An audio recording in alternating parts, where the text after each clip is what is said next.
नवरात्रि का व्रत अक्सर दुर्गा माँ को खुश करने के लिए रखा जाता है। ये हिंदू धर्म का सबसे बड़ा फेस्टिवल भी है और इसकी मान्यता भी हमारे देश में बहुत ज्यादा है। मगर पिछले कुछ सालों में, कुछ डेकेड्स में एक ट्रेंड सा बनता जा रहा है। पूरी, पकौड़े, फ्राइड खाना, यहाँ तक कि पैकेज नमकीन वगैरह भी खाने का। क्या ये सही है?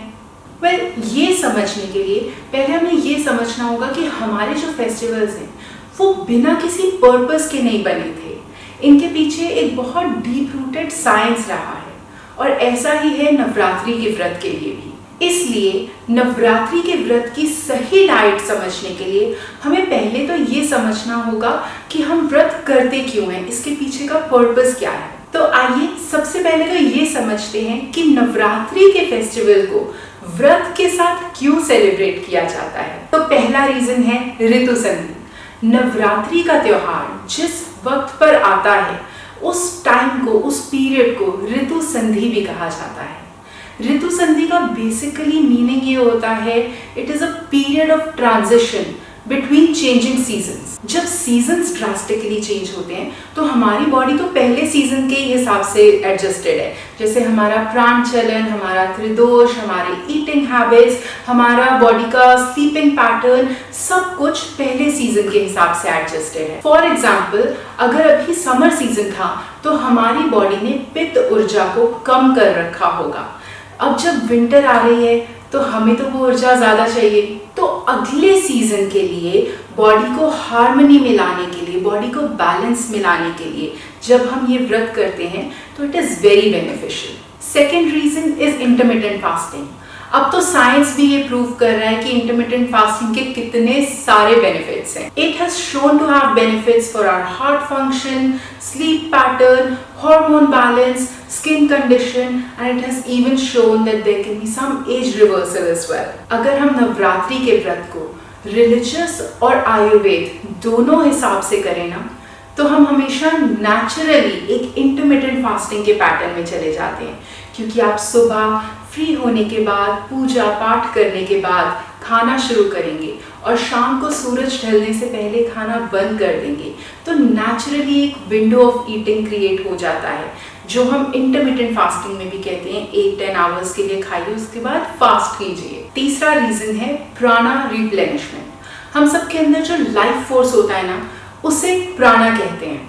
यही प्राणा सब खाने की चीजों में होता है और जब हम उसे खाते हैं तो वो हमारे बॉडी के लाइफ फोर्स को भी रिप्लेनिश करता है। 9 दिन तक एक्सक्लूसिवली हाई प्राणा फूड्स खाने से हम अपनी बॉडी की सटल एनर्जीज को मैक्सिमम तरीके से रिचार्ज कर सकते हैं। The fourth reason is to recharge the inner feminine energy.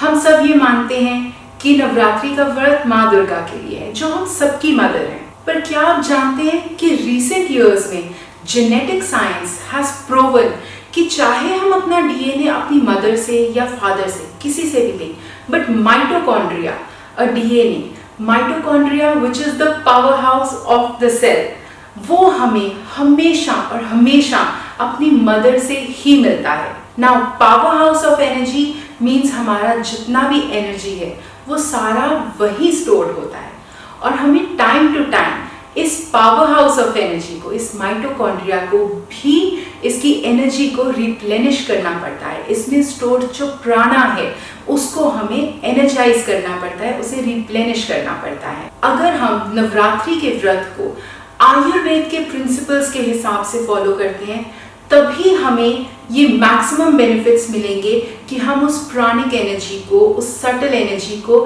Recharge कर सकें। और शायद इसी एनर्जी को रिस्पेक्ट दिखाने के लिए we celebrate Navratri as the celebration of the supreme mother. तो अब जब हम ये समझ चुके हैं कि हम नवरात्रि के व्रत को करते क्यों हैं, तो लेट्स अंडरस्टैंड कि आखिर नवरात्रि के व्रत को आयुर्वेद के प्रिंसिपल्स के हिसाब से कैसे किया जा सकता है। तो पहला रूल है, वी मस्ट रिप्लेनिश आवर प्राण। अक्सर हम ये सोचते हैं कि आयुर्वेद में सात्विक खाना खा के अगर हमने अपने त्रिदोष यानी वात, पित्त, कफ को बैलेंस कर लिया तो इतना काफी है, मगर ऐसा नहीं है। Look, this is half truth, तो इसलिए कई बार डेंजरस भी हो सकता है। आयुर्वेद के हिसाब से हम जब भी कुछ खाते हैं तो उसका पर्पस होता है टू रिप्लेनिश आवर प्राण, यानी कि हम जब भी कुछ खाएंगे तो उसकी प्राणिक वैल्यू हाई होनी चाहिए। और नवरात्रि के व्रत में सिर्फ वही फूड्स अलाउड होते हैं जिनकी जो प्राणिक वैल्यू है वो मैक्सिमाइज्ड हो, वो बहुत हाई हो। This ensures that we get those benefits जिससे हमारी pranic energy absolutely maximum way में रिप्लेनिश हो सकती है। Second principle is to eat phalahar and not just sattvic food.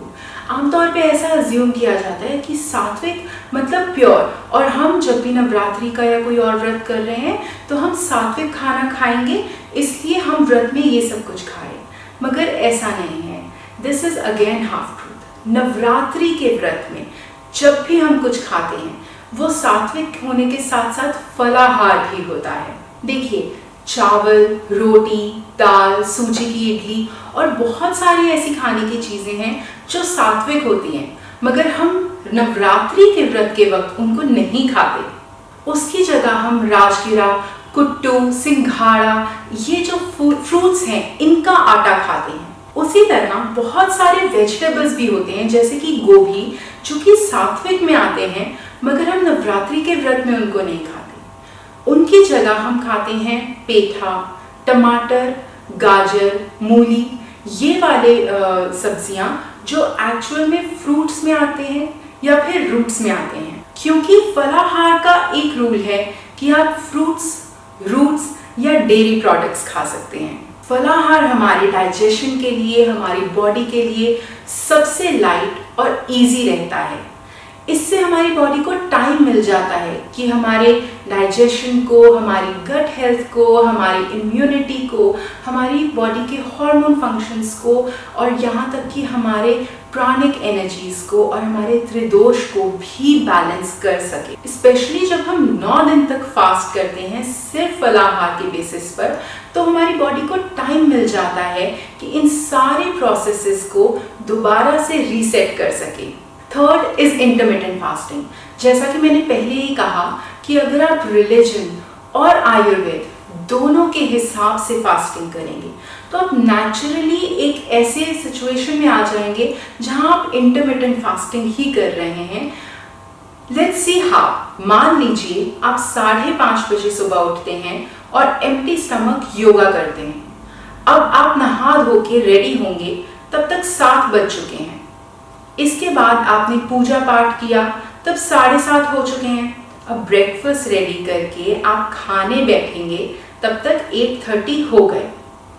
अगर आप आयुर्वेद के हिसाब से सूरज ढलने के बाद कुछ नहीं खाते तो आप 5 से 7 के बीच में अपना लास्ट मील कर लेंगे, depending on the time of the year. Let's say 6:30 आपने अपना लास्ट मील खा लिया। इस हिसाब से आप 10 आवर विंडो में खाना खाते हैं और 14 आवर्स का intermittent fasting window naturally create हो जाता है। अब वैसे तो हमें ये प्रैक्टिस रेगुलरली अपनी डे टू डे लाइफ में करनी चाहिए, बट खास करके नवरात्रि के व्रत के वक्त ये बहुत ज़्यादा ज़रूरी हो जाता है। Fourth is no fried food. आजकल के फास्ट फूड और कन्वीनियंस के ज़माने में health has taken a serious setback. यहाँ तक कि हमारे सो कॉल्ड फास्ट में भी हम फास्ट फूड ही खा रहे होते हैं। आजकल नवरात्रि के व्रत में लोग पूरी, पकौड़े, पैकेज नमकीन यही सब खा रहे होते हैं। इनफैक्ट नॉर्मल दिनों से भी ज़्यादा नवरात्रि के व्रत के वक्त आप देखेंगे कि दिन में 3-3 बार 9 दिन तक रेगुलरली हम फ्राइड फूड खाने लग जाते हैं। तो आप ही बताइए, बॉडी अपने आप को हील, डिटॉक्सिफाई और रीएनर्जाइज करेगी कैसे?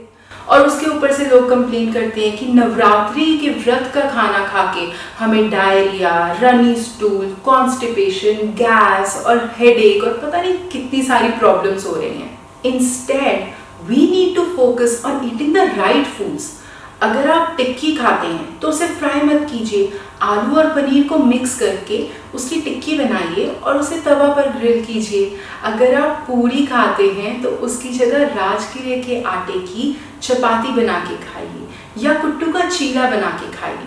अगर आप पैकेज नमकीन खाते हैं तो उसकी जगह रोस्टेड मखाना खाइए। और अगर आपको सुबह नाश्ते में पकौड़े खाने की आदत है तो उसकी जगह राजगिरे का या कुट्टू का ढोकला खा सकते हैं। अगर हम इन प्रिंसिपल्स को फॉलो करके नवरात्रि का व्रत करते हैं तो हमें उसके मैक्सिमम बेनिफिट्स मिल सकते हैं। और 9 दिन के अंदर ही आप देखेंगे that in your day to day lifes you are filled with mental clarity, vitality, energy, health. क्योंकि इन 9 दिनों में आपने अपने अंदर की सबसे सटल एनर्जीज यानी कि आपके प्राणा को हील कर लिया है, उसको रिजुवनेट कर लिया है। तो इस Navratri let's take a pledge कि हम सही तरह से व्रत करेंगे, चीटिंग करके नहीं। फास्ट है इसका ये मतलब नहीं है कि हमने फास्ट फूड खाना है। नवरात्रि के व्रत का खाना मतलब सात्विक, फलाहार और प्राणा energising. I wish you a very happy Navratri. नमस्कार।